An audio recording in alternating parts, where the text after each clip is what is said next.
Interesting.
I will need to hear more about that as well.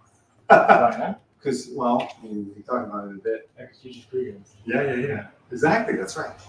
I did not have this when I was on this podcast.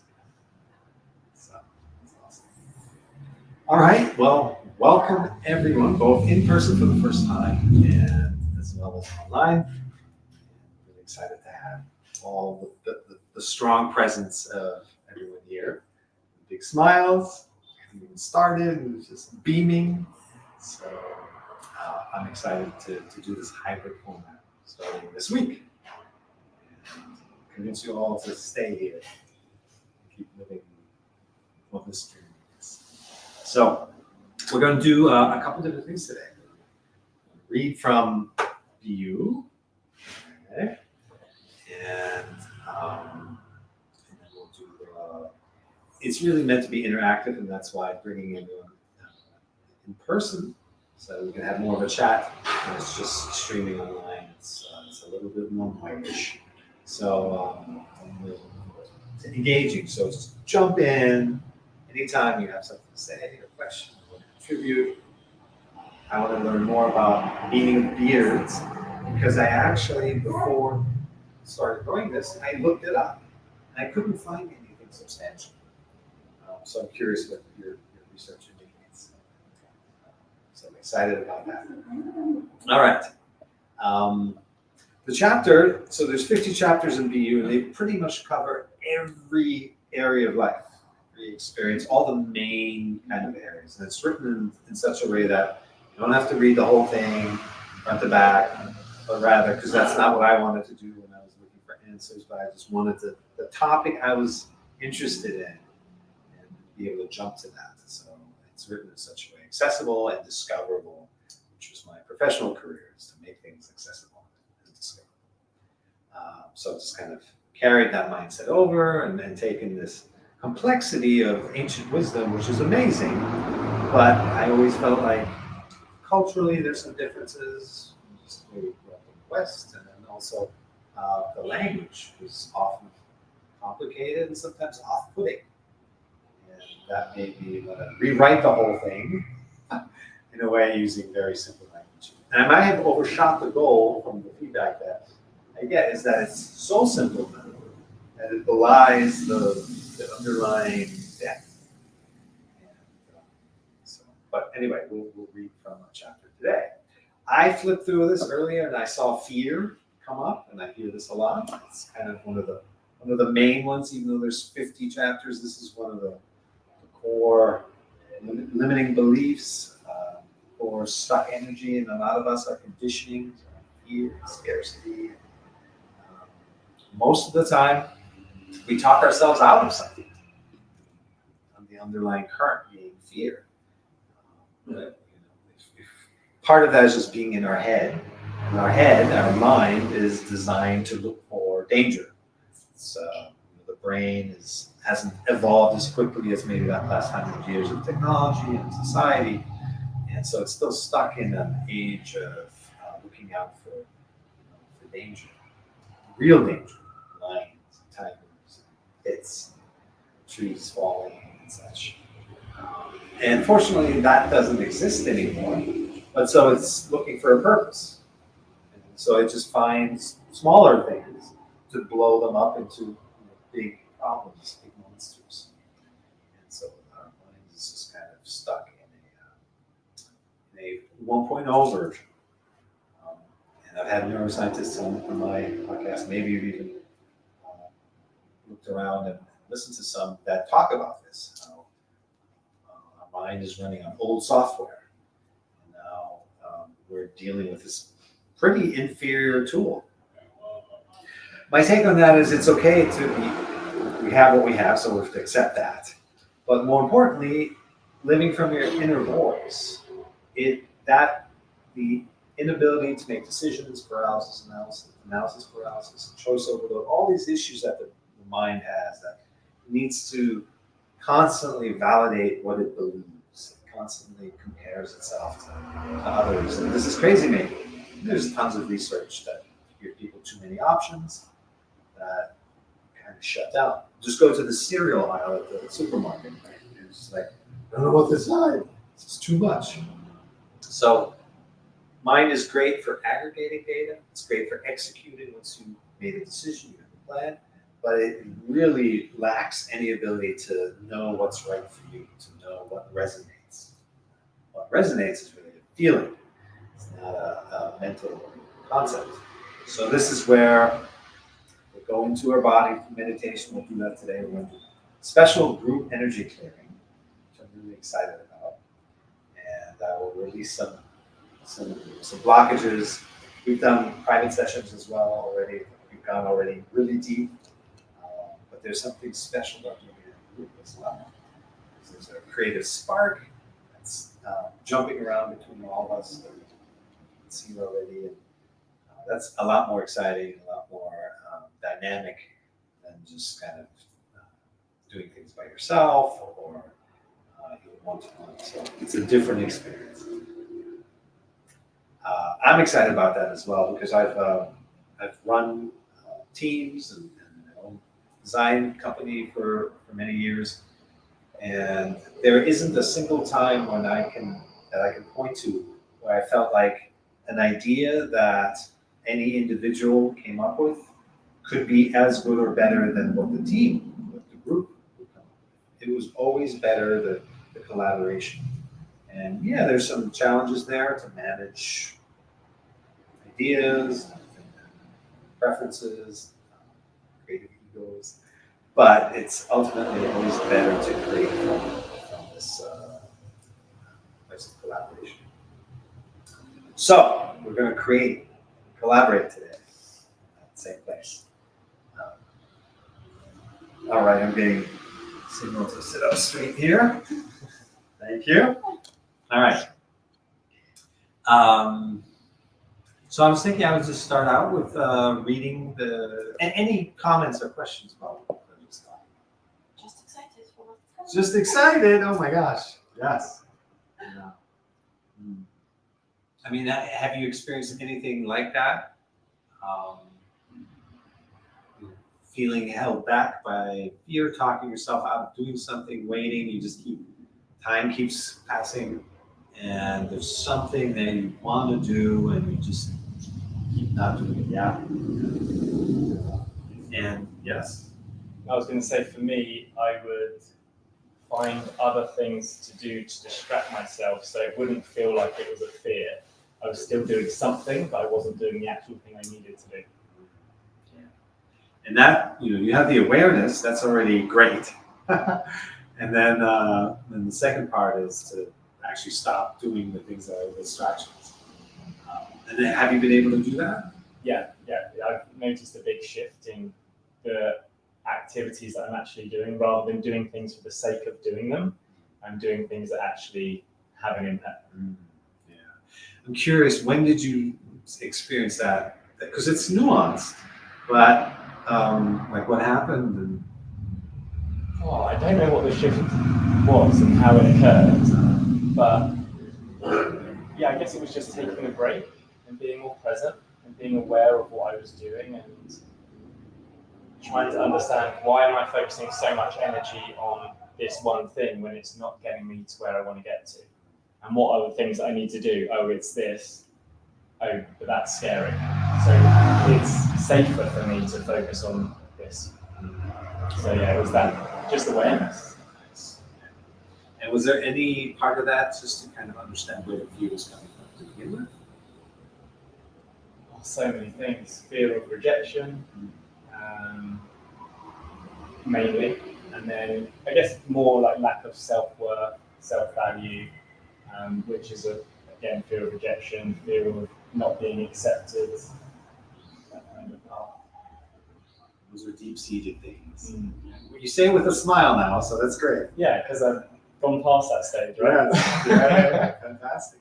These are things that can happen. You could be in the supermarket aisle with your mom and when you're a toddler, and in that moment where you need a hug, you need attention, she turns to go to the other aisle and boom, abandoned. It's just like, can't be a perfect parent. Something's going to happen.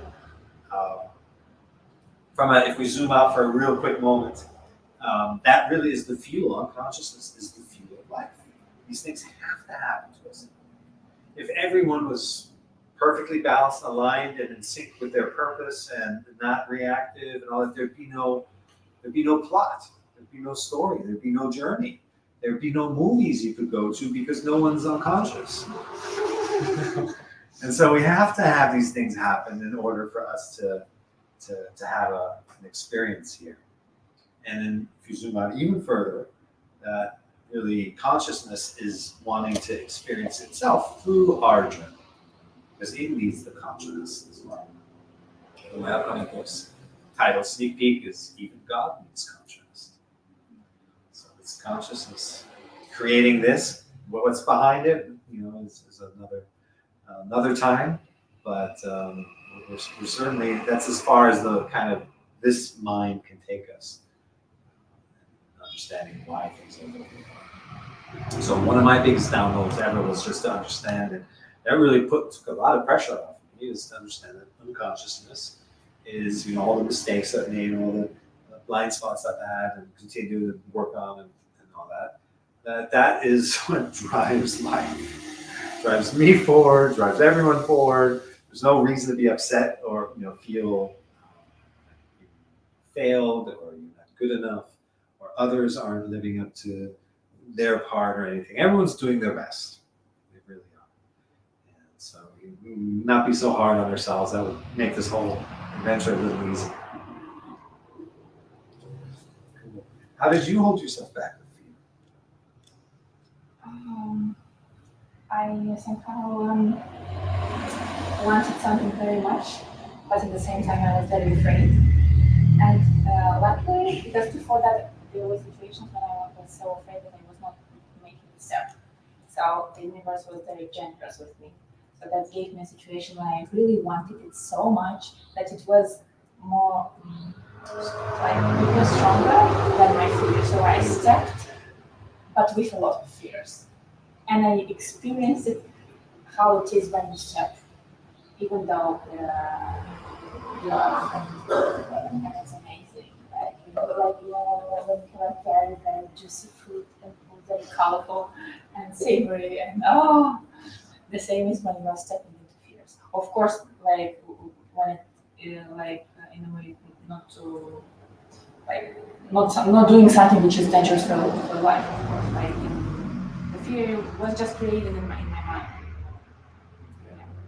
That's amazing. Can you describe the feeling, the experience of feeling fear, but not letting it stop you? You feel the fear, but you're still taking that step. How would you explain that? Because that's the difference between feeling the fear and letting it stop you, and feeling the fear, not pushing it away, because that's a whole other problem, but to actually allow yourself to feel the fear, but still move forward. How did you accomplish that? Oh, I tend to do somehow retreat or something, and somebody said that try to take your fear and put it on next to you on the next chair, and try to look at it. So you did that. I did many things with that, yeah, but still, my desire of doing that, it was much stronger. I just felt like it's bigger than me, and that fear it is, or maybe it helped putting the fear, like making the difference that this fear doesn't represent me. Yeah, that you're not the fear. Yeah, so that's one of the biggest revelations. We are not our thoughts. We are not our feelings. We're the awareness, the consciousness of ourselves, of our body, but we're not our name, our career, our worth is not the things that we own. So that is a fantastic, simple exercise. It sounds like too. Yeah, but also what helped me it was that I really trusted that I'm doing the right thing. But it somehow just was coming. And, yeah. Where do you think that came from? Just that trust, because that seems to be a key element there. Yeah. You trust that even despite the fear, you believe the trust more than you believe the fear. Yes, yeah, exactly. And that was the difference if we compare with other situations when I didn't manage to overcome the fear and didn't take the step. So how could you cultivate that trust? And it sounds like it's a trust specific to fears. It's fear-specific trust. Yeah, I would say trust came when I checked in with my body, what I feel in my body when I want to make the step, and what I feel in my body when I think about this fear. And yeah, and now when I'm trying to analyze, because I didn't do that, and it's very interesting that I had situations when I wanted to call in that power in a way, the trust and the desire to overcome another fear. I was like, I don't know how it worked last time. But now with your questions, I understand that yeah, checking in, but it was something I really not really conscious. I just realized that in my body I feel different when I connect with my wish or direction I take and really feel. Yeah. So sensations, that's key, right? To so much. It's what really our sensations is what connects us to presence. That's what being present is. Being present is. And you can be present with thoughts about the past or thoughts about the future. That's still being present, but it's really a question of where you're putting your attention. So if you're putting your attention with what's in front of you right now, that's a high grade form of presence. And if you keep your attention with going down rabbit holes, you're still being present with that, but it's just a low grade presence. And so yeah, just feeling it. And sometimes we discover these things by chance, right? You're just kind of tuned in and like without really knowing, and it worked. Yeah. So that's And fantastic. thank you for helping me to Yeah. understand how What do we have here? Yeah. Oh, look at you. All right. Hello. Please join. Alex is the founder here. Incredible human being. Yes. And a few have asked about the design of the place. Glad to be here. Thank you. Thank you. We're just sharing, before I read a chapter about fear, we're just sharing about our relationships towards fear. It's holding us back. Some people say it even fuels it. In a way, there was almost a possibility in the way you described it, that you could feel the fear and use it as some kind of a gauge to step forward with. It's just a sensation. Sensations are just energy. Everything's just energy. If you can take the charge out, yeah, your feelings are some are pleasant, some are unpleasant, some are difficult, some are less difficult. But ultimately, it's not going to kill you. A feeling won't kill you ever. It just can't. It's just fun. So there's something else you said that I wanted to follow back on, and that was the universe sent you a situation. Yeah. Kind of share more about that one, because that requires some awareness of like, was it just in hindsight that you realized that this was a test or this was an opportunity? So I'm really curious to hear what happened. When this situation happened and I made the decision making the step, I look back like the last year in a way, the last past year, and I realized that there were a lot of signs showing me to make this step. And then I said that, oh yeah, it's something that the universe was talking to me, giving me signs. But back then, like, I wasn't really paying attention to these signs. And just, something without any, like, meaning. But then I just kind of, when you have that game with the puzzle and picture, and when I was facing this situation, I realized, oh yeah, these were small pieces. It's so cryptic. Yeah. Situation. Well, that's amazing. It's really what that says to me is start listening, start observing. The signs are there. The world is talking to you. It's really reflecting who you are. You're seeing yourself. We're basically always experiencing ourselves. Even, it doesn't sound great, but we're born alone, we die alone, and on the way, it's all about us. Yeah. If you can heal yourself and release all your stuff, then you can become a service to others. But ultimately, it's still you, your experience, and you're the soul having experienced that saying. So to really adopt this student mindset, so much trouble we encounter for ourselves, self-induced, is from thinking we have to be perfect, thinking we have to figure it all out ahead of living it. And we get that message all the time. It's just like, make a 5-year plan, 10-year plan, you just have to, and then go forward and execute. And nothing could be more damaging, really, than to live for some kind of outcome. You think you'll be fulfilled, you think you'll be happy, expect it to be complete, and sacrifice all of that now. Sacrifice your happiness, your balance, your joy, your connection. That's what you're doing now, just to achieve a particular outcome.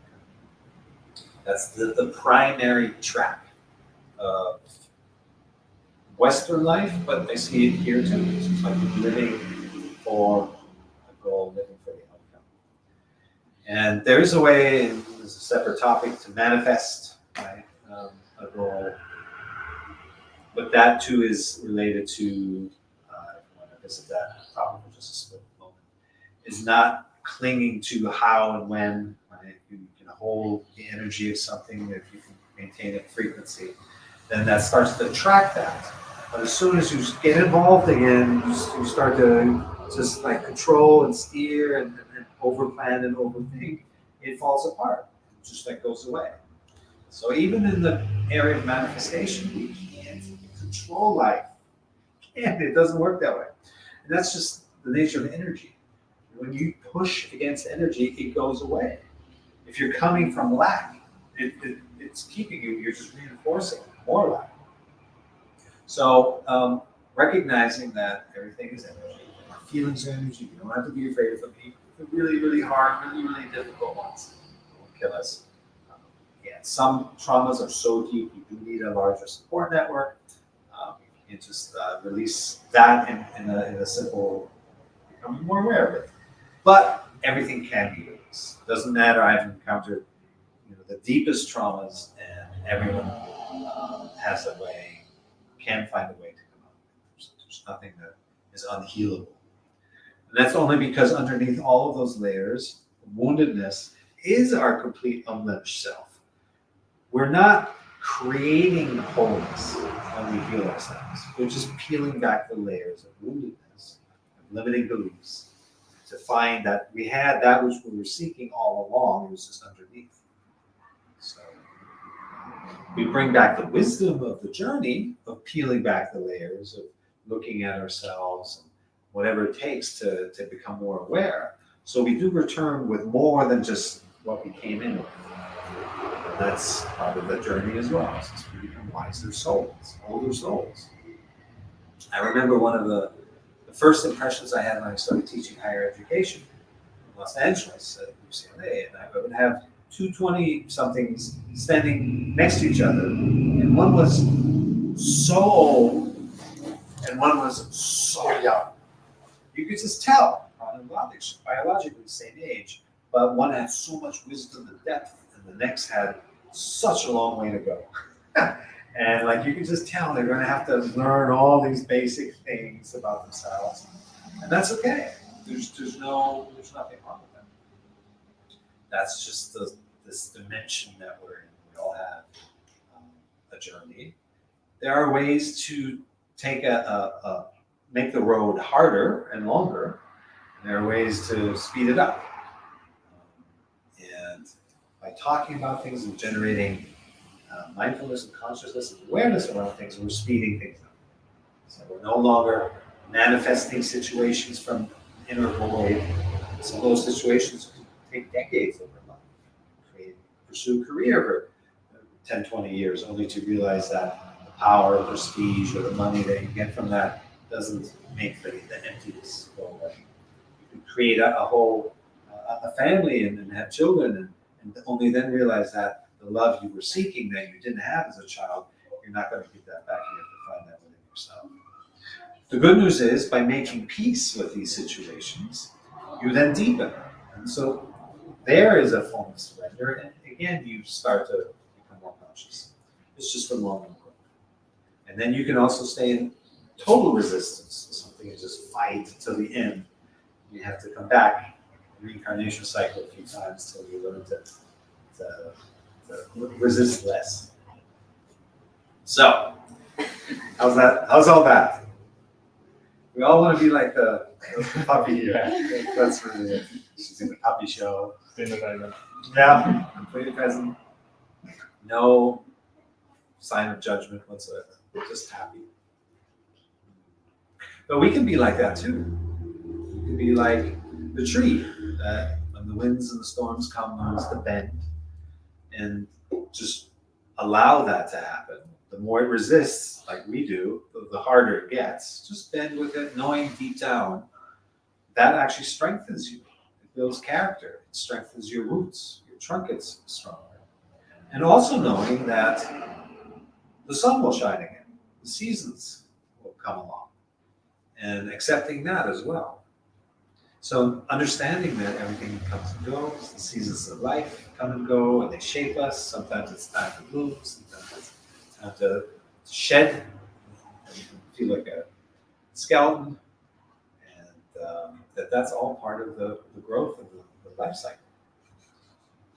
And so really easing into this idea that you don't have to know it all, you don't have to avoid failure. Anyway, just try things out. Start leaning into things, see if it resonates. It's a feeling. It's an inner GPS. It's right there. You don't have to overthink and overplan. Yes? Do I what? Did you have fear to write this book? Did I have fear to write this book? That's a great question. Wow. Let me tune back into that. It wasn't writing the book so much, but it was probably more that I would then afterwards, or as it was coming near the end, that the need to promote it, to a book tour, to speak publicly about it, public speaking. I was more reserved and introverted. I loved anonymity. That was precious to me. And when I felt called to, well, now you have to go out. And there was a choice, of course. You could choose a pen name and just stay anonymous and do that. After you can do that. But I just felt that the calling was to go out into the world with this. And that's really the definition of calling, because that's a common question. It's like, what's the difference between your true calling and just kind of an idea, mental idea? And it's the calling feels like work. It's not necessarily pleasant. It's like it calls you to it, so you're not ready yet. So you actually have to like work for it. And a mental idea of like, oh, it'd be so great to be Luther, that's just like flippant kind of mind-made stuff. So that's a key differentiator there. If you feel some resistance or some fear, definitely look into that, but it could mean that this is something that's actually required because of required to grow. And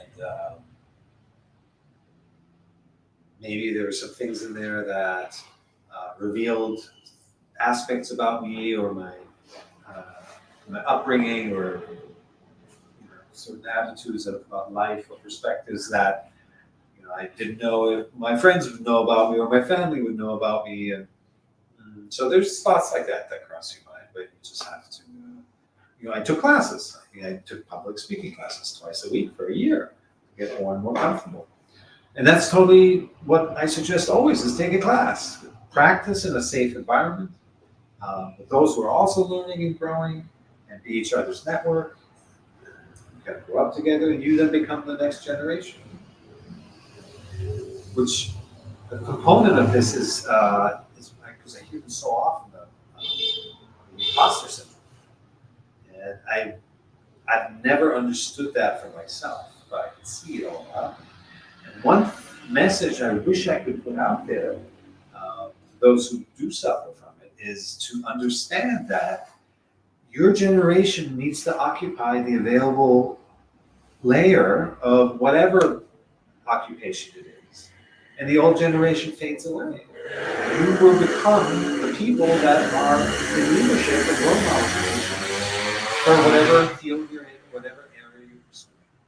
By default, there's no one to compare yourself to. You will be that layer that the next generation looks up to. So this idea of imposter, there's no one to feel like you're an imposter to, because you're it. You are the new layer of a certain number of experience that rise into leadership positions. And so there's no one looking down at you, judging you, or comparing you other than yourself. And that's where most of our stuff comes from, self-limiting beliefs. Every belief, essentially, is a self-limiting belief. The best way to manifest, to attract, to create, to feel inspired, to receive, is to put yourself into receiving mode. Everything is possible. And then in that state of everything is possible, then you'll find, your path. But if you only believe this, this, and this, having a handful of slivers, how do you expect your unique life twists and turns? Because it's always going to go in ways that you never imagined. Yet here you are trying to imagine the way it's going to go and only holding space for that. How can you imagine your best life happening? So we have to be able to hold space for the unimaginable. For the possibility of everything, even though we somewhere think it's beyond. It's like having that fear and still stepping forward. Because even though you believe something doesn't seem possible, just believe it is. Same principle. Good. All right. We haven't talked about any fears that are holding you back. Where do I start? When you said earlier the fear of not being perfect, that really resonated with me, and that's still something that I'm working through, I would say, every day of my life. So yeah, it's not just the fear of not being good enough, but it's the fear of not being the best at something because of the education system and the family that I was brought up in, who really value knowledge and as a way of getting ahead in the world. So we'd always have to bring home the best grades, and we had a saying that B is not a grade. And yeah, so pressure. Yeah. Obviously, it was all with the best of intention, or coming from a place of love from your parents and then wanting to do your best in the world. But now I know that it has created this pattern in me, thinking that, if I don't have the chances of becoming the best, the top, let's say 5% in something that I try, then it's not worth trying. If I don't become the best at the pottery course I'm taking, then it's a waste of time. If I don't become the best yoga teacher, then it doesn't, I can't make any difference. And I know deep down that it isn't true, but working through that every day is a constant reminder. But you made me realize something today because you said, there's this notion that emotion is energy motion, and the word emotion means to move out. So when you said that you literally put your fear on a chair and creating a distance between it, and it just made me think that it doesn't only create the distance, but it also transforms the energy of that emotion, because it made me remember the time when let's say I left my job, because the week before I had a week of just miracles and signs and synchronicities, and everything was pointing me to that direction, that I had to quit my job. And whilst a few weeks back it seemed like the craziest, scariest thing, but what about security and safety and constant, flow of income and all of that, like everything that I've been taught in my life that matters. But then I started shifting my attention to, okay, but what is possible if I quit my job and I create all these opportunities for myself? And I think there's not too much of a difference between fear and excitement. Like sometimes it's a really fine line, and you can shift that fear into excitement, and excitement turns into trust. But trust and fear cannot exist at the same time.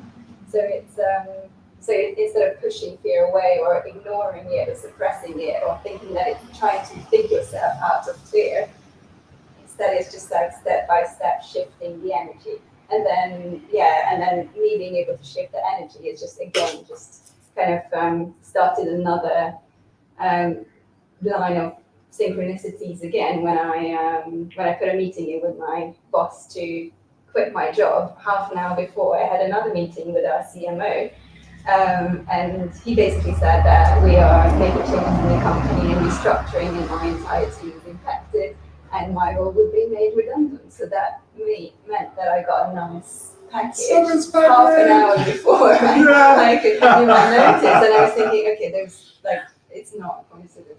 This is my fixed sign from the universe. So, okay, this is the right choice. So I had zero fear, and as part of a self-development exercise, I asked so many people around me to just tell me, give me feedbacks about the qualities that they think I have, good ones and bad ones. And 5 out of 8 people said bravery.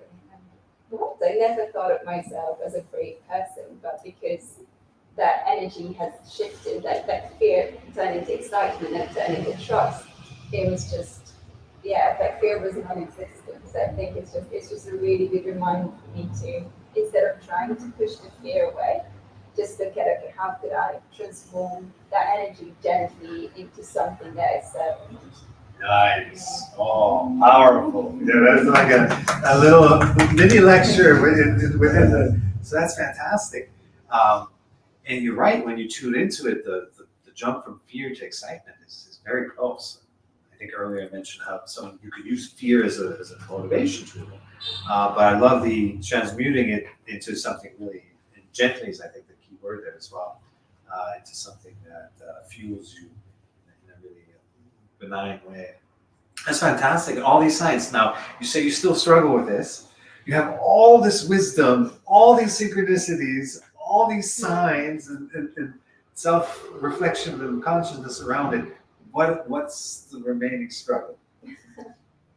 I think it's maybe just remembering the formula, asking myself the right question. Instead of asking myself, what if I fail? I should ask myself, what if I don't fail? What if I succeed? And how could that look like? And putting myself into the vibration of success and abundance and happiness and being, just being good at what I do and loving what I do. And I think it's just, it's more of a quantum jump rather than a thinking, like a shifting thinking.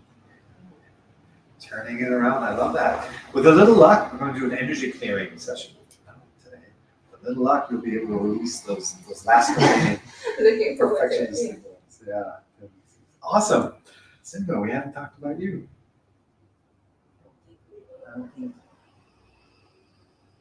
Yeah. You're fearless?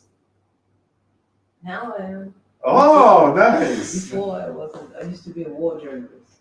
A war journalist. Yeah. Oh my I was goodness. in the war. I Wow. literally had almost every government following me, wanting to kill me. So I had a lot of PTSD, a lot Yeah. and yeah, here I didn't go out a lot because people here were also like they followed me. Right. So I could see them with my third eye, like they're like spirits. So it's like police are following me. So here in Indonesia and Bali, people following me everywhere, and then it makes you not want to go out, right? Yeah. But then the war happened in Gaza, and I connected to the journalists, of course. So it reminded me that this is an illusion, and there's reality that I remember. Then Sudan became aware of Sudan, became aware of many things, and that reminded me of that this is an illusion. And it reminded me also that like why am I fearing running away from people who don't even know what real fear is? Like when they're running from bombs and things, right? And so then it awakens something. It awakened that fearlessness again. Really just like approaching every day in that moment. Like today could be my last moment. This moment could be my last moment. And I do not apologize anymore for what I choose for my life. And people that get angry are the ones that benefited when you didn't have boundaries, you didn't have certain things in place. Right? So it also I get appreciate because I get to see who these people are. Right? They show themselves, and I just applaud them. I say thank you. So it's and I had to do a lot of programming. Or deprogram. Well, yeah, because I'm a programmer. I also was a filmmaker, so I realized number one, someone taught me free will. So when they taught me about free will, I said, okay, so I can be the filmmaker of my own reality. So I started to take control of my own reality. Now I just observe and I laugh at others trying to manipulate my reality, right, for their benefit. And then second, also is that the pre-programming, because we have so many in our microcells, in our brain, we have so much programming that's in there.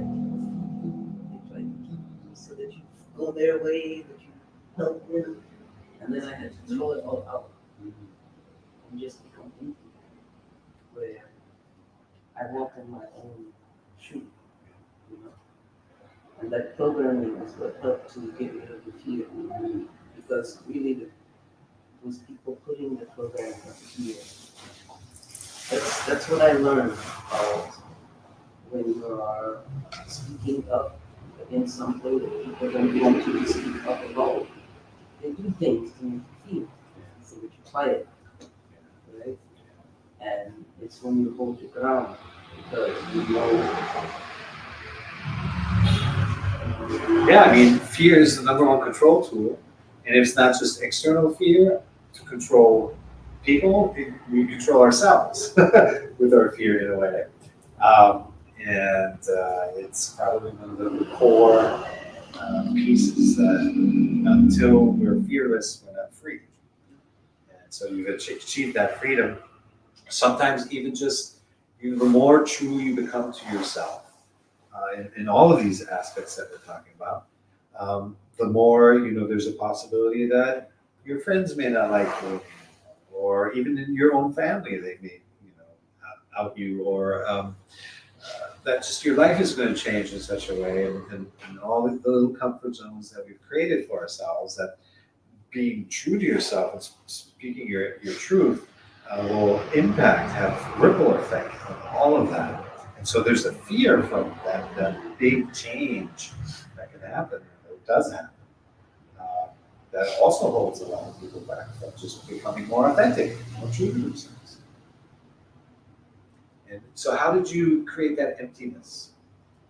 I mean, I started meditation when I was living on the streets as a beggar. I didn't speak for 2 years. I also studied Shaolin in the temples. I've cultivated this over time, so I was prepared for what will come. I'm always prepared for what will come, so it's already finished before it starts. So I already know that. So usually I get to a point, once I do what I need to do, then I just sit back and continue to laugh at others continuing to play a game that doesn't exist for me. So it's like capoeira.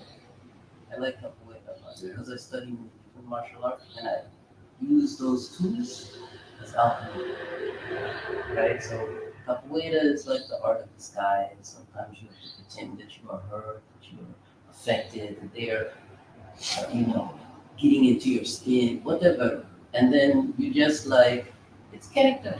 I have a character. I have a character when I go out because I have to deal with people. I really enjoy my time alone. I enjoy myself. I enjoy my privacy. So when I had this situation happen, it was like my privacy was being violated. And but then you just and you appreciate those simple moments of being able to transform yourself because in the end it reminded me of my purpose. Right? If I can heal myself from PTSD, from traumas of everything, then I can help other war journalists, other refugees, because I focus on refugees. This is what I did when I was making articles and stories and photographs. So I went through that so that now I always remember that when these people are resettling, they bring the trauma, they bring the pain, they bring all of this with them, right? So it's as if they're not really fleeing because it comes with their mind and in some ways energetically.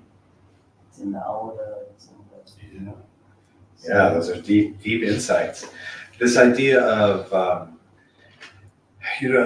one of the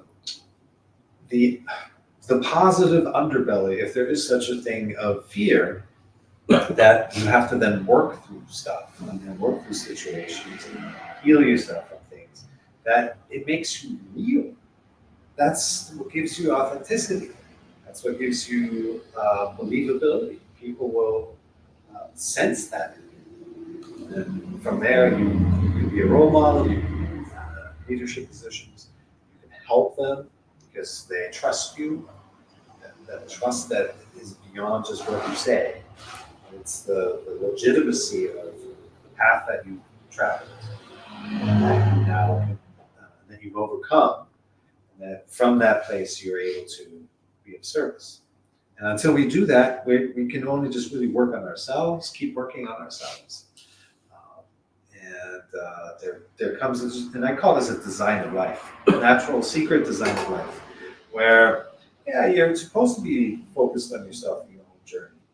And then there comes a point when you've healed enough within you, you've released enough stuckness, you've healed enough trauma, and you naturally start to, your energy field goes from self-absorbed, self-centered to then opening up and being of service. People will come to you that need help, that need support, that need guidance, and it's the energy again speaking. We're these shells of biochemical beings, but it's just energy at play. So we're part of this playground. There's so many things I'd love to go talk on forever. Like if you can play any role, then that would be something you could take as a guiding principle in any situation you go out where we typically feel triggered, for example. There are any situations that we might want to avoid or people that we don't value their presence or something, but to actually find a way to see yourself in that setting so that it's beneficial, that maybe even uplifting or fun or joyful. This can happen, as an example, people that annoy you, people that really, really trigger you are, you've heard this before, are your biggest teachers. But it takes a while to embrace that because they just trigger you and then you avoid them and you avoid them.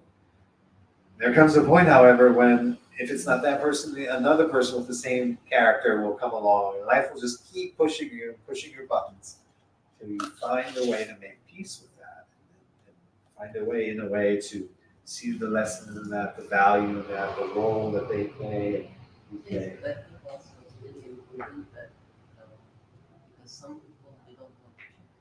So it's not that they are there to trigger you to teach you. Sometimes it's just realizing that perhaps it's time to change the way you take improve yourself. Of course, Because sometimes people don't want to change and they will always find humor and childlessness in this kind of thing, even though they know that what they're doing it. And sometimes it's also the universe, I believe, telling you that now, if you see what is going on, this is the character. Yeah. Is this really what you want to be in, or is it time for you to remove yourself? yeah. No doubt, removing yourself is often, if that's what your inner voice is saying. Sometimes these people, you can't avoid them because they're in your family, they live in your building, and you have to kind of work. Oh my gosh. So sometimes, yes, you can remove yourself, for sure. Sometimes that's needed. I stayed away from my home for a while to align myself with my inner truth, where I needed to be, because it's easy to stay in that triggered mode when you're around people that trigger you, that see you the way you want to really grow. And so taking time away from that, no doubt, can be helpful. I'm even an advocate of, if your family will just not support you and not come around to holding space for you and really be more of a positive environment than a negative one, then it's justified to distance yourself. There's just no reason to keep getting beat down by the same people, even if they're blood relatives. But always, and you can't expect them to change, but there's always the possibility that they will change. And I've seen it in my own life, and I've seen it in others. People have many different chapters, many different phases that they go through. Very often, when they start feeling their own mortality, they will change. All the structures that are dependent on feeling like you're going to live forever. When you start to get a crack in that, then a lot of people start shifting their attitudes, coming around to relax a little more, maybe. So it's a long discussion, a big topic. So thank you for sharing that. Yeah. Amazing background. I got a sign that we're at the hour mark. It is 5 to 8. Yeah. Okay, we can keep going. Yes, we've got interesting things to do. I do want to read at least a bit of the chapter, but before we do that, on a lighter note, before I forget, Leighton here has experience in beard research, and I happen to recently been doing beard research, and I couldn't find anything. Even the team knows that I sent them clips and links to beard research, but we couldn't really find anything. So what have you found? Well, you said it was a lighter note, but I'm not sure it is. So I took part in a family constellation, and it turned out that I had grew a beard to create a mask or a guard for myself. And as I dug deeper into it, it represented shame and guilt that I was protecting myself from. And yeah, after I shaved the beard off, I just felt so much more vulnerable and able to see that having the beard was just protecting myself and projecting a certain image of myself, both to others and to me. And it was kind of, I grew the beard for 1.5 years, and it was this whole time that I was becoming a yoga teacher and a meditation teacher, like very different from my corporate world. And I think I was doing it in a way to show I'm very serious about this and I've got the look and everything. And then when I shaved it off, it was like, oh, well, actually, I can still do those things, but I don't have to project this image of myself to me and to others. So it ended up being quite a deep meaning. And when I shaved it off, I was crying, I let go of a lot of emotions. It was quite a big release for me. And I'm not saying that's the representation of beard for everyone, but that was what it was for me. So that's why I no longer have it. Wow, that's amazing. I have to go home now and just meditate on this. Yeah, that's fantastic. Wow, so much attached to just that. Yeah. That's remarkable. Yeah, I wonder what else there is. Start thinking about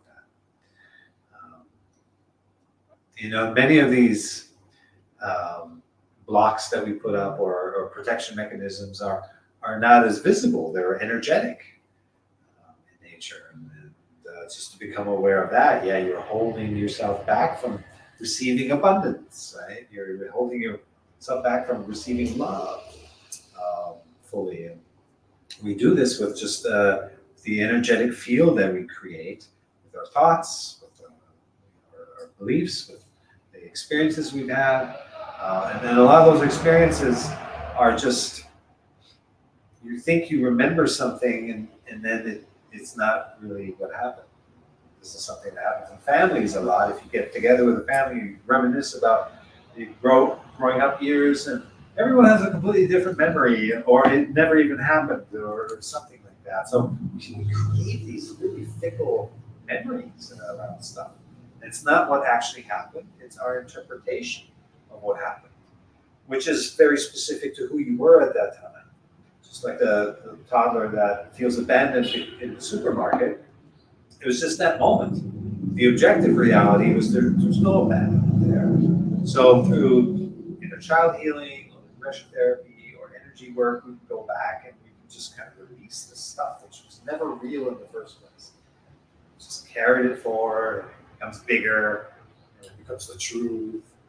And we design our whole lives around this stuff. And I always like to, cap that discussion with saying it's not just about healing. It's not just about releasing this stuff. There's a whole life that awaits us beyond the healing that you really don't hear a lot of people talking about. It's all about, heal and fix and get better and self-improvement. Very few talk about the life of flow, of abundance, and being able to generate, really create as from a place of co-creation. Not this place of feeling like you have to do it all yourself, but from having this most creative partner in the world, life, universe, all these energies at play. And instead of resisting all that, thinking your ideas are better, you have the plan, right? That saying, if you think you have a plan, tell God your plan or something and laugh, right? But rather to just work with that, start to just clear the clutter of what you think should happen, and just see what is happening, and then play with that.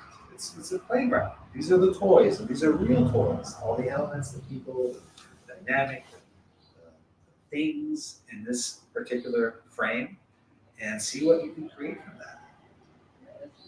Was this book your journey to being yourself, being authentic? Well, Are these the tools that you use? Yes, these are the tools I use. It's really a sensations-based meditation practice. Comes from inspired by my background in Vipassana meditation, but really applying it to these life situations. And if, it started out as just journaling for myself. And then writing, speaking with a friend, or speaking publicly, or writing, something happens.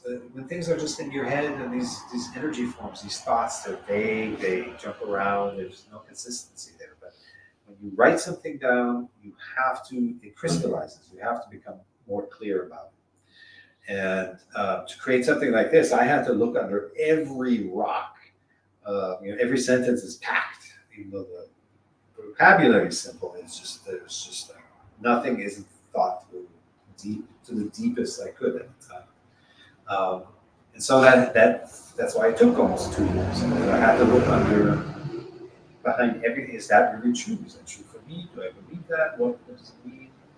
If it wasn't true, and then you start to uncover all these things that you've been holding on to consciously or unconsciously, and then you realize that's actually not true anymore.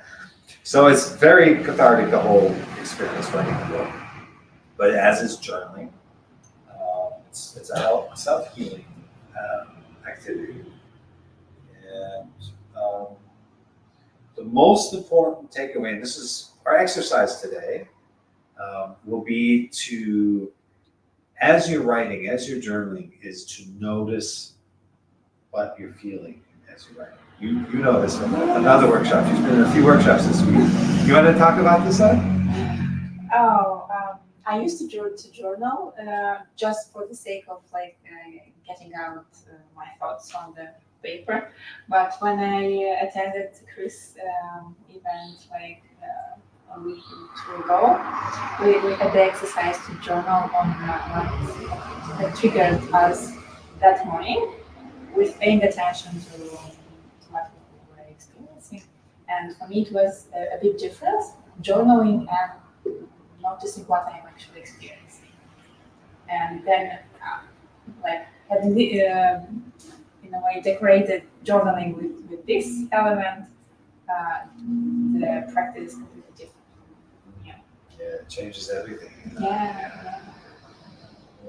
So thank you for sharing that. Most of our sensations are the glue to right now. What we hear, taste, touch, feel, and smell, all of this is wanting to pull us into the present moment of what's happening right now. You can't smell something from tomorrow or something that's yesterday.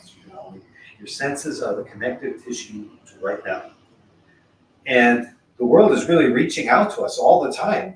Shapes and sizes and colors and experiences and energies and these sensory experiences. And it's really pulling us. It's wanting us to come into the fold of now.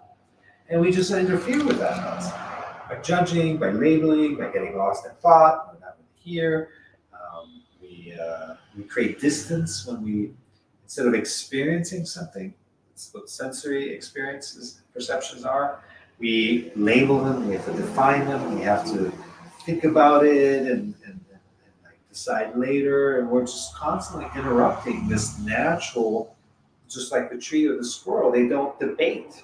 We just always debate about everything with ourselves, we're negotiating constantly with our environment and our own thoughts. But then to just be pulled into right now and experience it as it is. And then trust yourself, trust that you'll see what needs to happen. The situation you're dealing with the real toys, right? Nothing's fake there.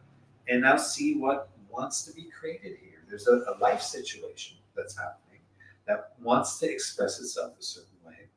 And when you no longer live in this small-minded, me-oriented, what's in this for me kind of mindset, but you're actually openly seeing what's there without the obstruction of past and future and all this stuff, that it becomes almost like a game. You mentioned the word game before, where like, okay, what wants to be created here? And what's best for the situation is best for everyone involved. It's life wanting to happen in an aligned way. And if you can come out of the smallness of me and start facilitating the situation for what it wants to be, and what's best for the situation is best for everyone, including yourself. And that's where you become a true co-creator, a true collaborator of life, a facilitator of life, a facilitator of the unfolding. It's a very different experience. It's ultimately, it's the path of least resistance. You become more effective, more productive. You discover things that you have never seen, opportunities otherwise, because you were just believing. Suddenly, the whole field opens up of what's possible, and there's no limits. You just have to stay in that receiving mode, open mode, beginner's mind. That's how a child learns, right? It's always like open-minded and just with this awe and amazement. And that's where everything is possible. As soon as you become a professional at something, in my corporate career, I would do this exercise with professionals. The more you know about something, you believe you know, the more you have that professional priesthood about you, the less open you become to new ideas, new inspirations, new insights. And it becomes really challenging. It's challenging to then stay open-minded and curious. To stay curious, which is one of the primary features of a child, is becomes really difficult as an adult.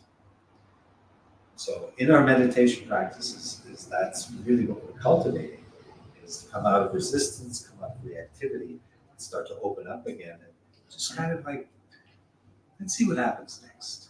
Never holding on to something that this is final, this is permanent, but recognizing life is in motion. Life has its ups and downs, there's the seasons. There's never a reason to say, stop, this is the one moment that I'm going to single out that will last forever now. And I'm going to build my whole life and truth and sense of self around this snapshot. It's not how it works. It's extremely debilitating to live that way. This is how we wind up carrying these traumas forward that aren't even real most of the time, right? So it's just about more flow, more acceptance. Acceptance is presence. It's non-resistance. And if you think about it, the things we're in resistance to are usually things that happen differently than we expect them to. But it's already happened. So we're in resistance to things that have already happened and they will never change by you being in resistance to it. And yet we keep doing that. It's a form of insanity. Has anything ever changed in your life by you being in resistance to it that's already happened? Yes, that was a rhetorical question. You've got something. I've got something, Yeah. as you were speaking. So we're talking about moving from this state of what's in it for me and serving others. And then you get to a point where you're so focused on serving others that you might start not looking after yourself. Then, when does that shift occur? When is it for the benefit of everyone? So there's a grandness, a containedness, a depth that happens as you expand and become self-sufficient. So as you heal yourself, you become, you have that depth of like I've gone through this authentic. There's an authenticity to that.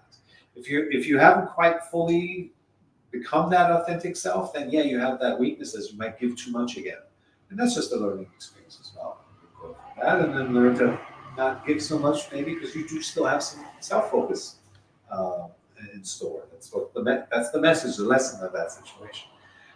Eventually, you become just so firm in your completeness in these things that the giving actually fuels you. You're no longer coming from lack, from a void, or from a sense of I'm not good enough, and that's why I'm giving. So if there's a little bit of you that's still giving with an expectation of receiving something back, then you might wind up giving too much again, and there's some kind of imbalance there. That's okay; it just needs to be worked through and sorted out, and it's more knowledge about yourself. It feels a bit like a swinging pendulum, and it's like finding that balance. And that balance will lead to an even more stable state from which the giving cannot deplete you anymore. And it's just a natural progression. But as soon as you feel like, okay, I'm giving too much, or I'm not getting something back or something, and work with that. That's information. And pull back. It might be around setting boundaries. Might be around a healthy lifestyle, just getting enough sleep.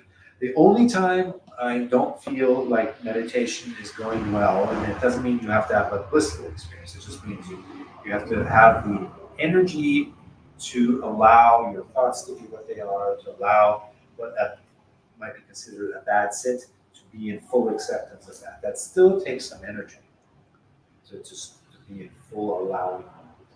And if I don't sleep enough, sleep well during certain hours, and I don't eat well, there's a dent in the energy, in how much energy I can bring to that, to be present fully. And so there is a that's the human part. There's a physiological requirement to be healthy so that you can be present.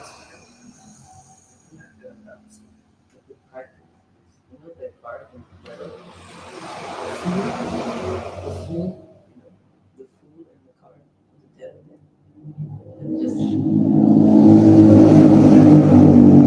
just they're just like, for instance, I used to just do anything and everything something and I didn't care, even if I didn't know how to do it, I would say I could do it, and then look stupid, but I didn't care because I knew at some point I would look good doing it. Like I just didn't care. I didn't have it, and so there was no expectations because my mind was like, okay, I can do that, and then I would try it, I would fumble with it, I would fuck it up, but I was like, I'm gonna be the best, and I had convinced myself that I was the best, even if I really sucked. I really didn't know what I was doing, but at some point, I did become the best because I had this childlike kind of like no expectations feeling about myself. Like I didn't take myself serious. So playing the game again. This is it's a, when they say in capoeira, jogo la vida, it means life is a game.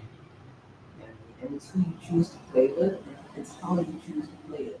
So it's the tools that you choose to pick up along the way. Sometimes you have to, I find, is being stupid. You know, sometimes I will run people. I really don't know half of the things people are saying. So I don't mind to say sorry, I don't understand. Like I don't why do I need to look a certain way for this person if I really don't? Because maybe they give me something that I really need. And my time is very precious. Like if I meet you for a reason, I meet you, I don't want to waste time. Where are you from? What do you do? What's your job? I don't care. If we are meeting for a purpose because you have something to share that I need, and I feel that, I want to get to that. I want that we just like, you were here to show me this, da da da da, and we just get to it, and then like, my cup is empty, right? For you to fill it, rather than like, usually people come with a full cup, where they're like, where are you from? Oh, I know about that. You must be like this. And look at you, oh, yeah. And then the cup is full, right? So there's no room to learn, to be like a child, to be educated, to be wow. You know? But when you're like stupid, you don't know anything. Well, this is how we learn, right? We learn by walk by falling down. We just get up again. So as kids, we don't have that self-consciousness. There's something in what you said that also reminds me of an even kind of more profound approach to learning. And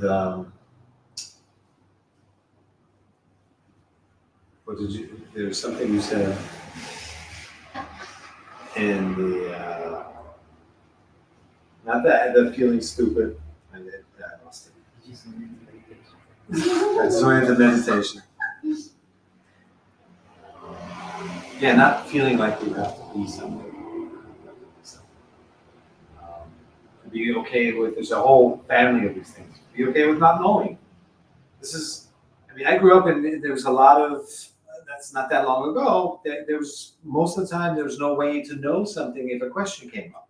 There's no phones and the internet and all that, and you just have to be okay with not knowing. So sometimes I just, as a simple piece of advice, just whenever you feel like a question comes up, you feel that need, that urge to reach for the phone and look it up and get the answer. Next time that happens, just refrain from, just be comfortable with not knowing. Just try that and see what happens. Because we have this obsession, that's a lot of what drives our addiction to these machines, that we constantly know things, and all that does is put us in their head again.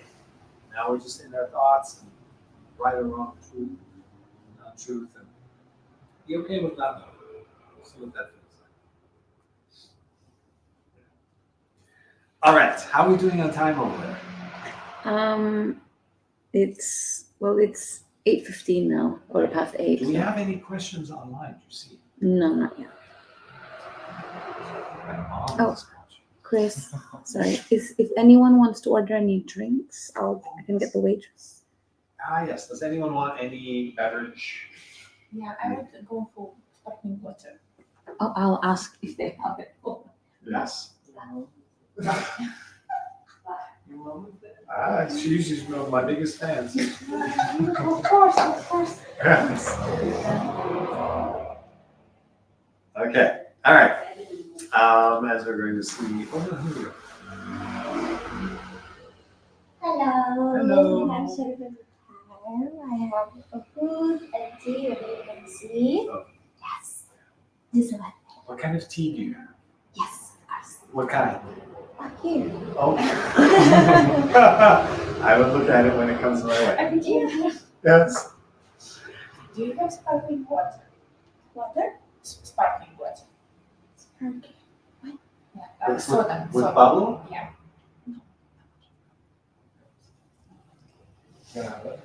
Yes. Teas. What kind of teas? Soul Star Chakra. Crown Chakra. These are all tea. First get water. Water? Crown chakra tea? Yeah. Third eye chakra. Oh, I want the third eye chakra tea. Water. And I will Yeah. go for Water. I will go for Yeah. white Eye chakra, nice. Yeah. Can I have the third eye chakra tea? and I will go for heart chakra. Okay, I can. Yeah. Okay, yeah, she takes it. Heart chakra. Okay, that's amazing. All right. Okay, I'm going to read a little bit from all these chapters are very short. We might actually get through them. So this is fear. It shouldn't come as a surprise that all fear comes from not you. Third eye, heart. See heart. See one heart, and one Third eye. to die. See heart. To die. It's so easy nowadays. You just order chakras. Take one third eye. Yeah. To the eye. You get a new heart, I get a new third eye. Or maybe not new, just activate few more energy. Yeah, just activate. To the eye one. Yeah, that's Heart one. good. And you and heart.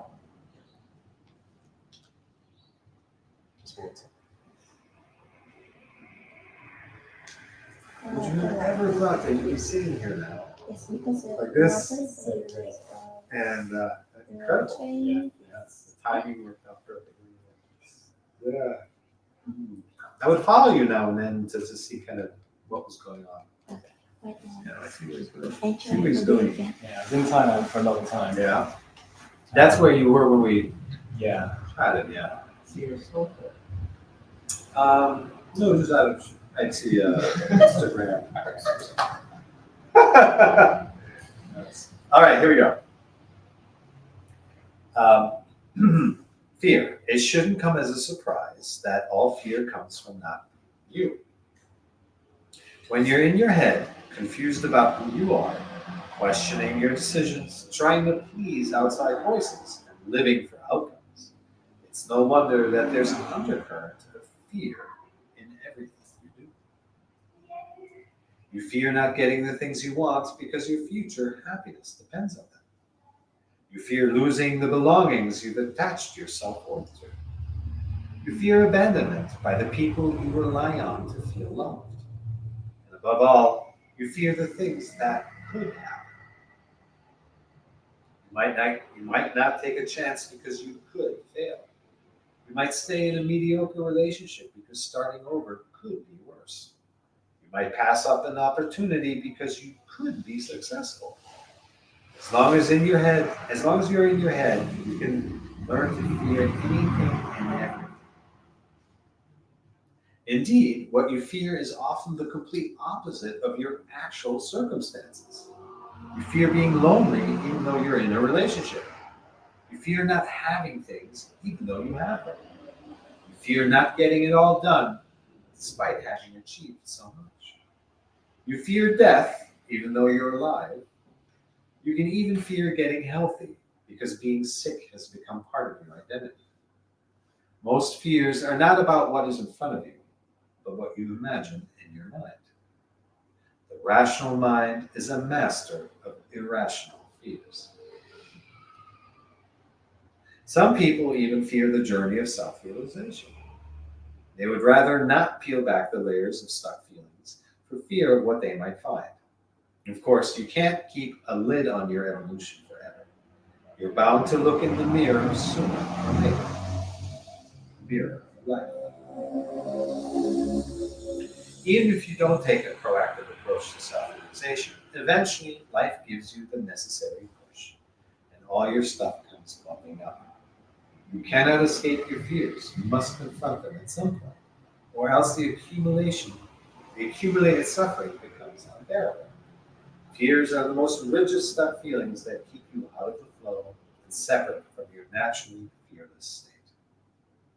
Most of your journey consists of facing your fears.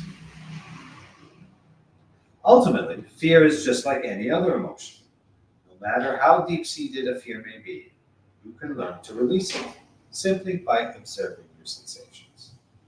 That said, if you've been pushing away certain fears for a long time, perhaps since childhood, they may run so deep that bringing them to the surface can be overwhelming. Should this be the case, don't hesitate to seek support. As liberating and healing as it is to release existing fears, it's equally important to keep from developing new ones. The most effective way to prevent new fears from cropping up is to be you. When you listen to your inner voice, there's no opportunity for fear to slip in. You see circumstances as they are and move forward by taking clear action. You know what's true for you and don't feel threatened by the truth of others. You're not lost in regrets about yesterday and have no doubts about what tomorrow may bring. You know as long as you're being you, there's nothing. You're in the best hands possible.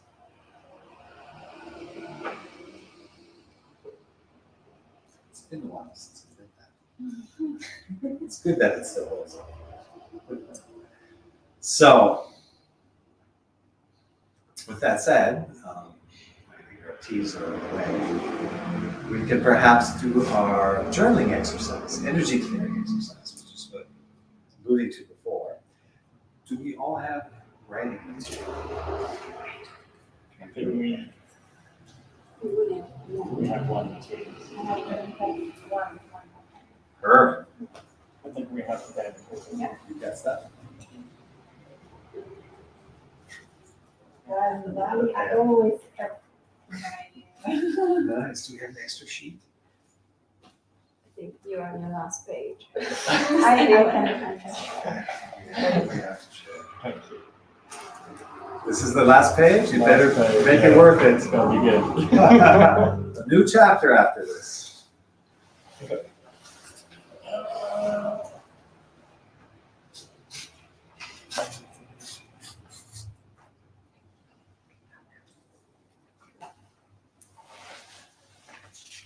Next to the table.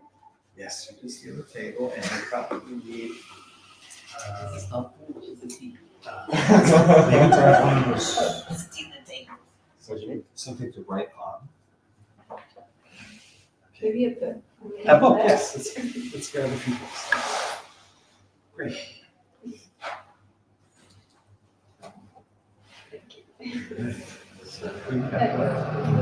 Okay, you can use that. Perfect. All right.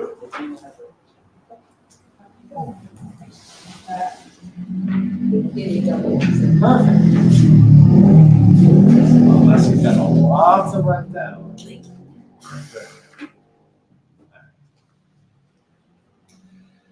So we're going to take a moment, and before we start writing, we're going to take a moment to clear, come out of our heads. We've been talking a lot, we've been sharing a lot, which is wonderful. Exposure to information is the first stage, the first step to becoming more aware. We've done that by coming here. Second step is to intellectually understand what's going on. We've done that as well. We've shared and chatted and exchanged and understood. Delve deeper into ourselves and each other. Now comes the third step, and that is to integrate and actually feel our truth, feel what resonates, what doesn't. For that, we want to come out of our head and into our body. So do a quick focus on the incoming and outgoing breath at the entrance of our nostrils. So with your eyes and mouth closed, look for the touch of your breath coming in, coming out, coming in, coming out. If you have trouble locating your breath, breathe slightly harder once or twice.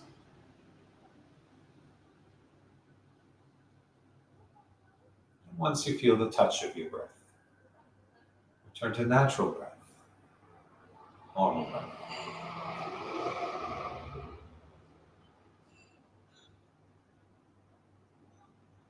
Let the detail of your breath pull you in closer, closer into the present moment.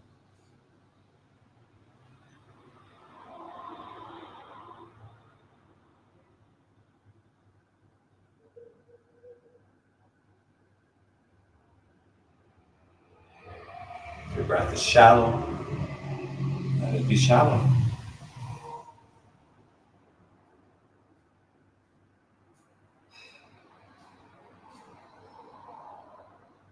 If your breath is deep, let it be deep.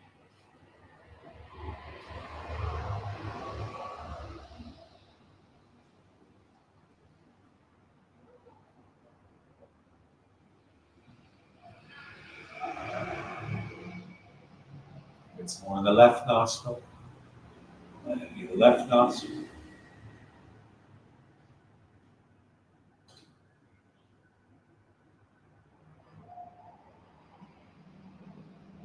If it's more in the right nostril, let it be the right nostril.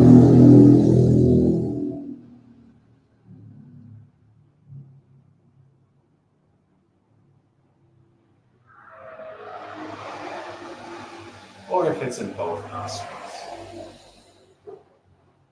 let it be both.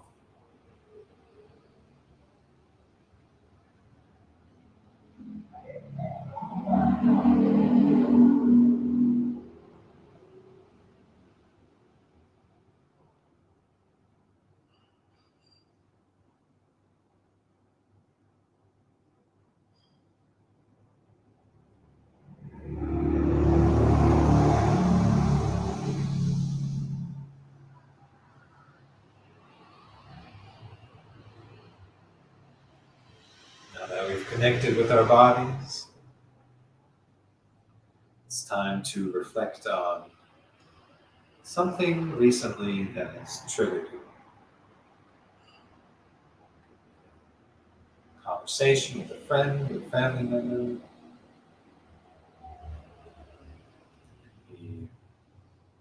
yourself, wanting to go to the gym and wound up procrastinating. Maybe something that happened unexpectedly on the street. Whatever it is.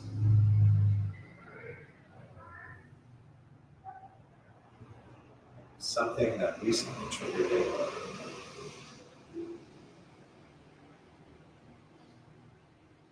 This is where we use our journaling to write down what happened.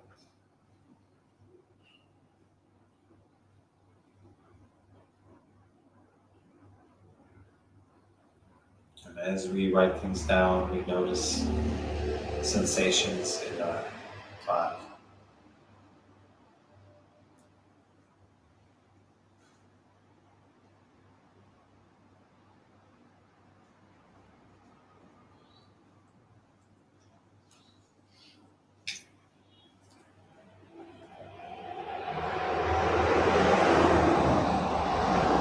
There's no need to judge yourself for feeling one way or another.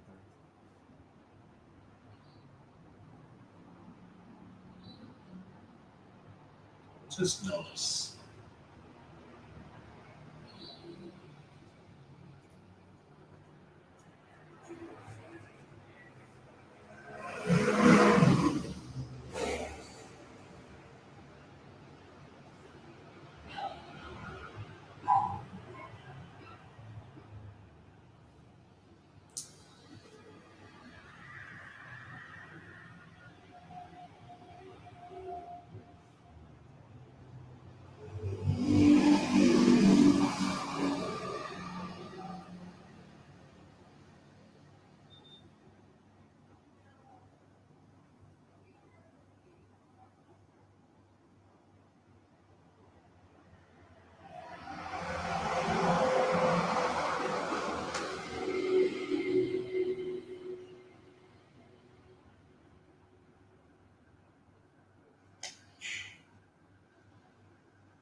Hello.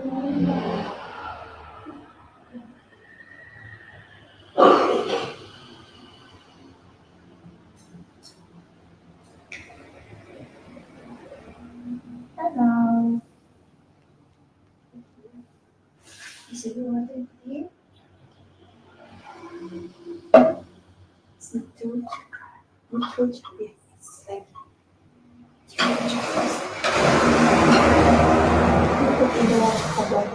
Maybe I'll be here. Thank you.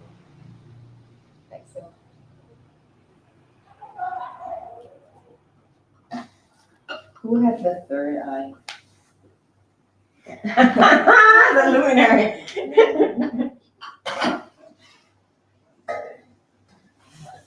So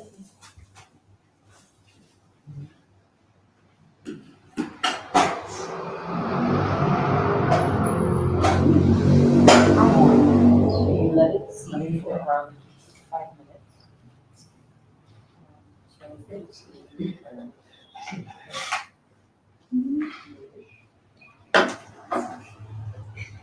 if you want to spend time, this propose the color of plasma.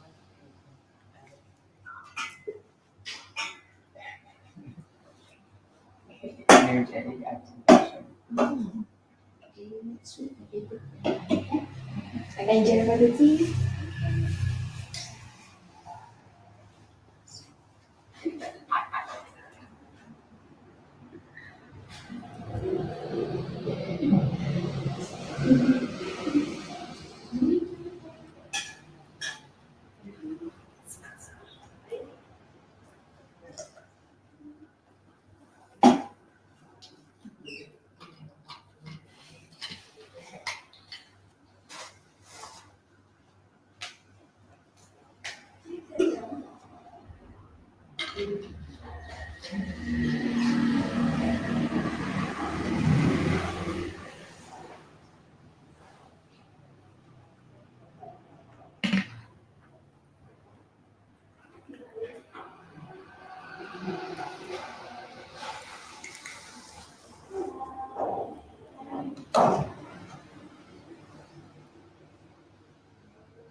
a small enough group that we can do individual attention sessions.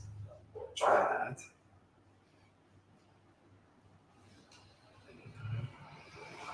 Right. So let's start over here. Where do you feel triggered by the what you've been writing? Where did you feel it as you were journeying? I somehow felt it in my belly. Okay. Is it your entire belly or just one spot? One spot. Spot. Yeah, in the left. Okay. So on the left side, one spot. You zoom in on that. How close can you get to it before it pushes back? Very close. I'm just going back to the moment when I was journaling because now I don't. Mm-hmm. Okay. So it doesn't get it to us. But yeah, I can get quite close. So get as close as you comfortably can and just stay there and observe. Observe the shape of it, the size of it, the texture of it, if there's a color. Just stay there and observe. Great. So a couple of things that I get started in my belly, and then it can really start with my throat, and I think it's just like moving up and down, up and down. So observe that motion from your belly to your throat. Just keep observing, following that flow up and down. Do nothing but observe. I was in my solar plexus. I also felt it in my wrist, but I don't know if it's because I was angry and I was holding the pen so tight. But more in the small plexus. Yeah. Put your attention there. Is it one spot? Is it a broader? Yeah, right here. Okay. So at the surface of your skin, you want to look a little bit rock.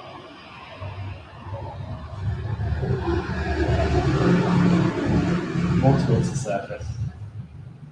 So see how close you can get. Find the edge. You can safely observe without it feeling uncomfortable.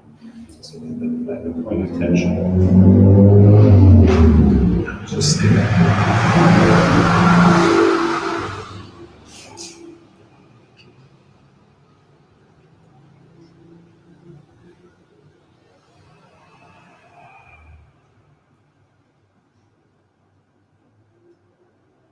Keep observing. Noticing any changes. Shifts in intensity,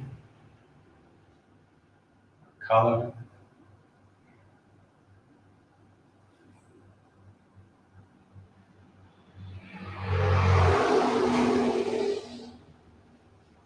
See if you can move in even closer. Notice the texture on the surface. Is it bubbly or edgy,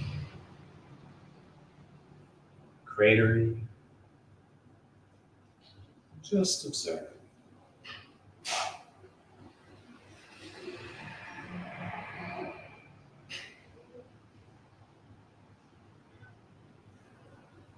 Move in closer if it allows you. See if you can touch it. If not, that's okay. Just keep a safe distance, but if yes, see if you can poke it. Penetrate.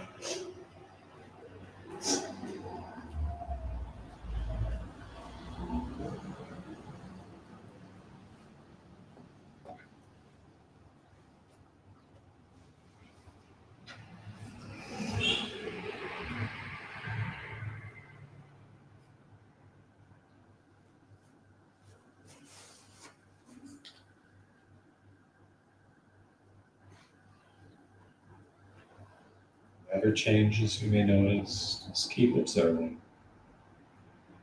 No rush.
Ask the energy how it wants to leave you.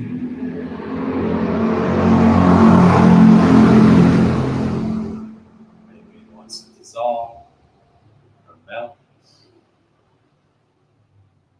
or exit, an opening.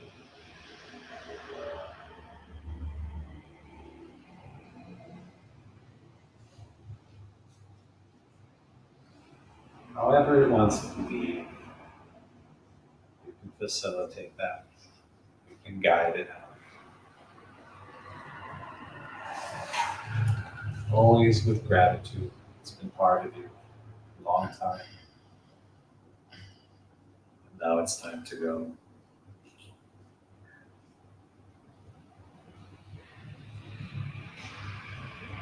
Accompany it out inside of you.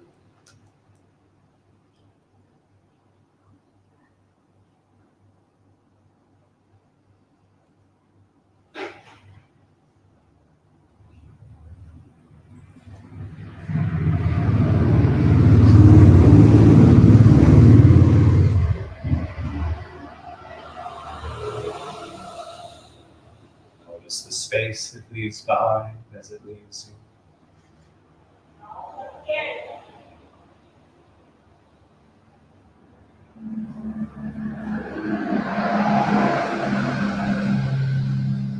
Feeling of the weight being lifted.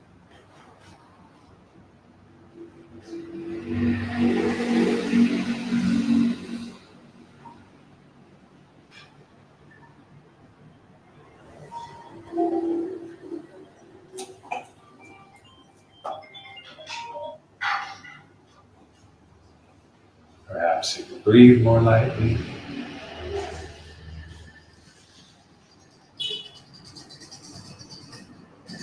Feel brighter and lighter.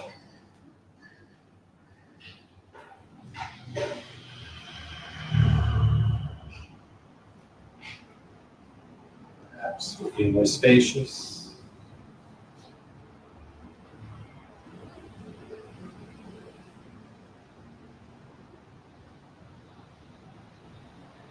Whatever it is, take it all in.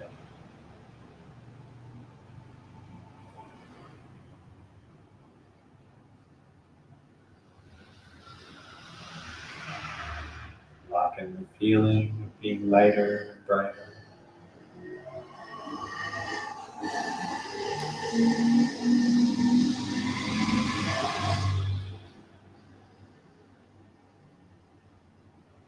Feeling of having let go of something that no longer serves you.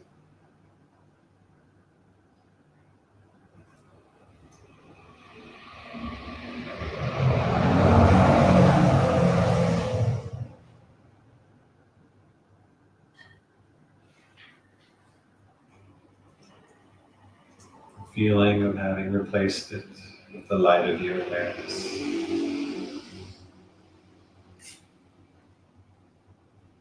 Knowing you can never come back the same way.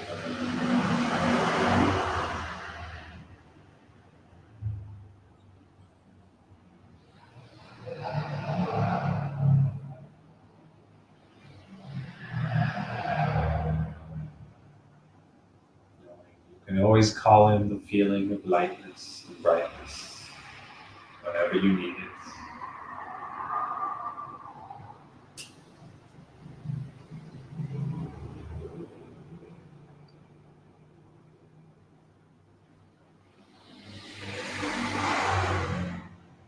Knowing that you have the power within you to heal yourself completely. To release all that is which is holding you back.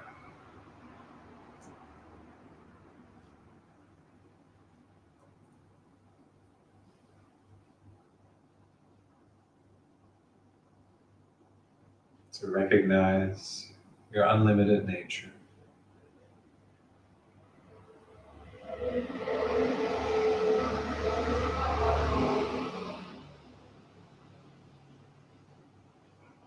To see yourself as one with everything that exists.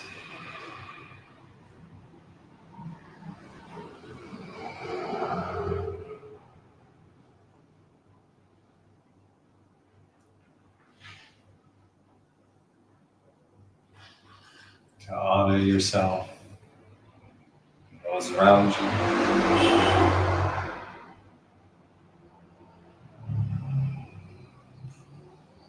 Cherish yourself and those around you.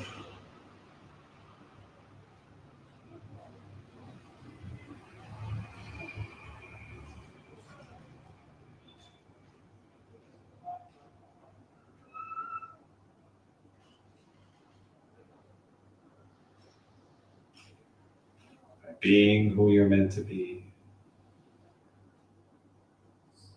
is how you give back to this gift of life.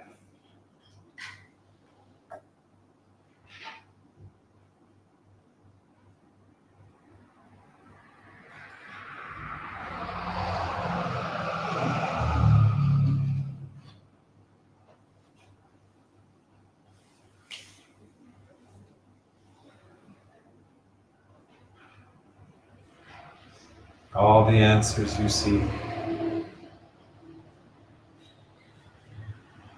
are found in stillness,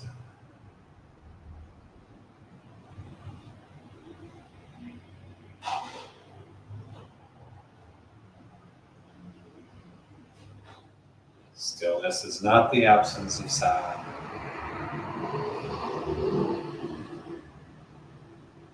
It is the presence of consciousness.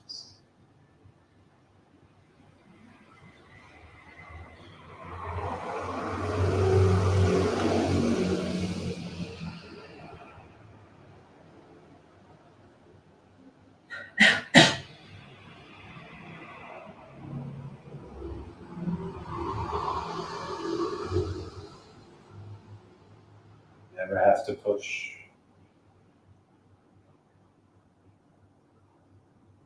You don't need to try.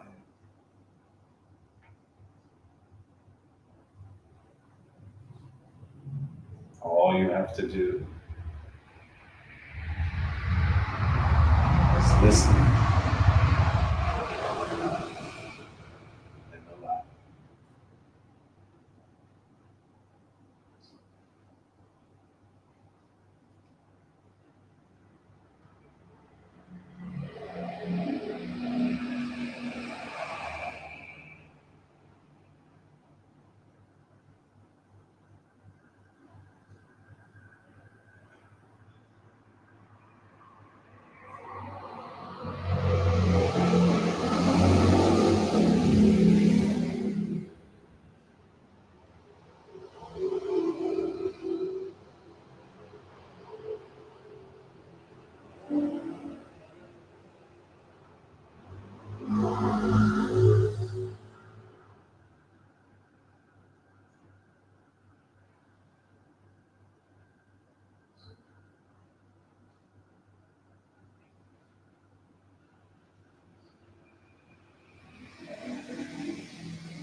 Gently bring your attention back to the swoop.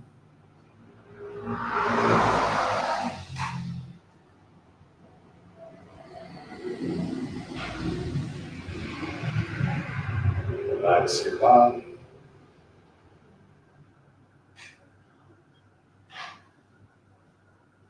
Slowly blink open your eyes.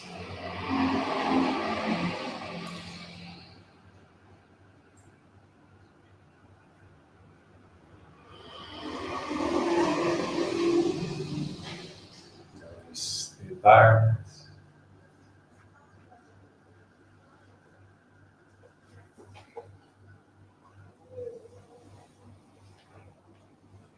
Notice yourself in your environment.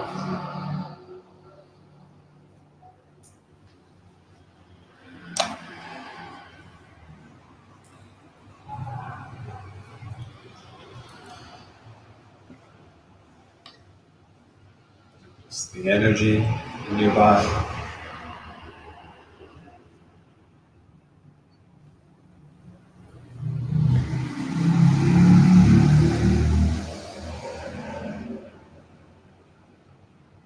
Notice your lightness.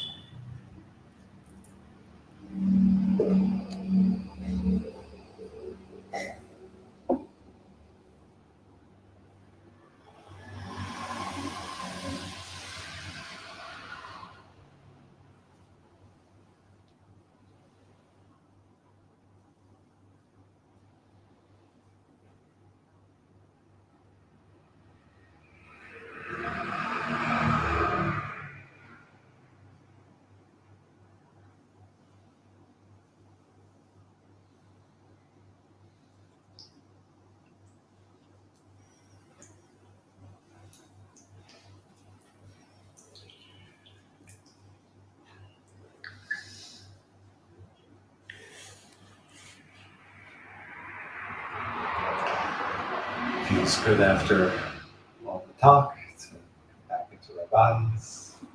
It's really where it's at.